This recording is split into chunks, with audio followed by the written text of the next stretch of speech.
I hate it when these bought and paid for coon-ass pastors get on TV talking about Donald Trump when Donald Trump is one of the biggest racists out there. And this particular pastor, I believe his name is Darrell Scott. I'll get his name when he actually does the interview with Tamron Hall. But this guy is a bought and paid for coon. Okay, he was one of the ones that was supposedly involved in the organization of 100 black pastors that was supposedly going to come out and endorse Donald Trump, and that was a lie. And he and I believe it was 2 or 3 other bought and paid for black pastors got out there trumpeting everything that Trump was saying. Because of cash contributions that Trump basically made to them, either directly or indirectly. So I'm going to play this particular clip with this interview with Tamron Hall for this asshole to basically expose himself. And that's why a lot of people these days, they take a look at people like this and it just turns them off from even becoming participants in the black church.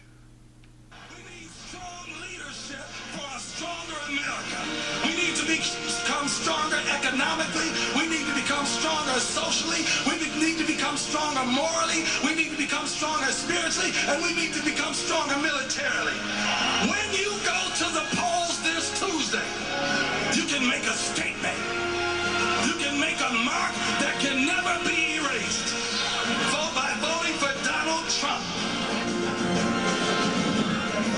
That was Pastor Darrell Scott of the New Spirit Revival Center Church right here in Cleveland Heights, introducing Donald Trump at a rally in Cleveland on Saturday. That introduction has got a lot of attention from many of Trump's supporters. He's a strong supporter of Donald Trump and has appeared with him at multiple events, and Pastor Scott joins us now live here in Cleveland. Thank you so much for your time. Thank you for the invitation. So obviously you're in an interesting position, an African-American man. We know that right now Donald Trump, in a head-to-head matchup with either Bernie Sanders or Hillary Clinton, loses significantly with the black vote. But you're also a minister at the heart of some of the most violent rallies that we've seen in modern American politics. You were there.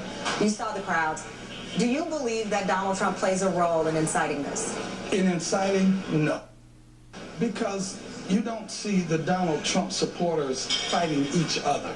Now, if he was creating an atmosphere and a climate of hate... Fighting each other? Give me a fucking break. And you would see the people that were there to attend fighting each other. It seems but that doesn't make any sense. Same side. Who fights each other when you're on the same side? So then that tells me that those that are antagonistic towards him are coming in with the intention of causing conflict and disruption. When you say antagonistic, when you see the video out of North Carolina where the protester is leaving the building and he is sucker punching, he's sucker punched by a Donald Trump supporter. Who's the antagonist there? I don't know if there was a Donald Trump supporter that sucker punched him, number one. Number two, no, let's be clear. The man in the interview said he was a supporter. He's a 78-year-old man that hit the guy. Now, that's one incident. One person got punched. If he had punched a white man, we wouldn't have had the controversy. If a black man had punched a black man, it wouldn't have taken the outrage. Watch this. You and I talked about this. Cat went on stage at a rap concert and got stomped by 3 guys. Stomped flat. It didn't make a blip on the radar screen. Why isn't anyone protesting about the social climate that produces that? Okay, when you said that to me before, I said to you that sounds ridiculous. Because you're talking about Cat Williams, who is a comedian in pop culture. We're talking about a presidential candidate who said on stage, if someone throws a tomato, punch them and I'll cover your legal expenses. Well, he talked about the days when people were brought out on stretchers. Going back to civil rights history, which I know and hope you know very well, there were peaceful protesters that were beaten and bloodied from Selma to other points where they were murdered, like the young girls we saw. When you have a presidential candidate saying, take them out in a stretcher, how is that not inciting violence? Because... And you're a minister here. Yes, I am a minister, and I no way, form, or fashion condone the violence. But watch this. If I hear that, then I don't throw the tomato.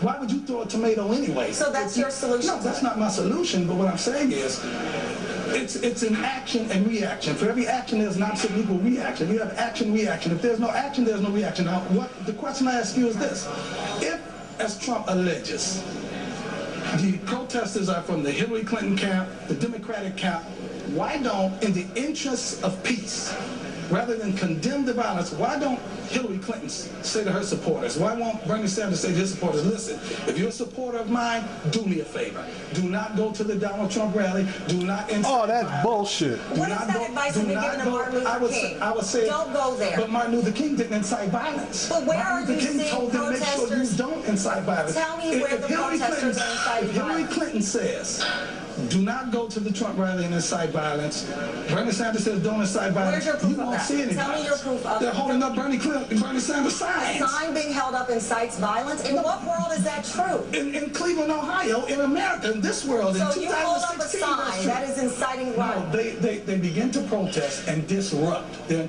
intending to disrupt the meeting. They're trying to prevent him from talking. The disruption, they come and ask him to leave. Now, I'm not leaving. Get your hands off me. What about the Constitution that protects your right to protest? And look, what about the Constitution that protects your right to free assembly and free speech? And Donald Trump could have continued with they're his trying rally to in prevent his Chicago. speech. Watch this. In Chicago, I know you saw it, you had a guy on stage that's at Donald Trump's podium, and they're trying to get him to leave. I'm not leaving.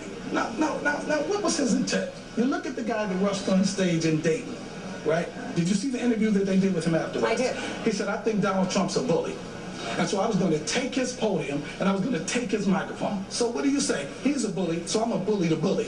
So that's the same hypocrisy. That What advice have you? Donald Trump today said that he will likely not cover the legal expenses of the 78-year-old supporter, despite your lack of admitting it. This man was a supporter. He's not going to cover. He's not going to cover his legal expenses. What advice, as a minister who's known Donald Trump, the climate right now? What advice have you given him, or would you give him? There's a scripture in the Bible that talks about my words being seasoned with salt. When I think about Mr. Trump, I can relate to him in this respect. He's in the process of a transition. He's making a transition from being a public person to a public servant. The transition oftentimes happens externally faster than it happens internally. I had to make that same transition.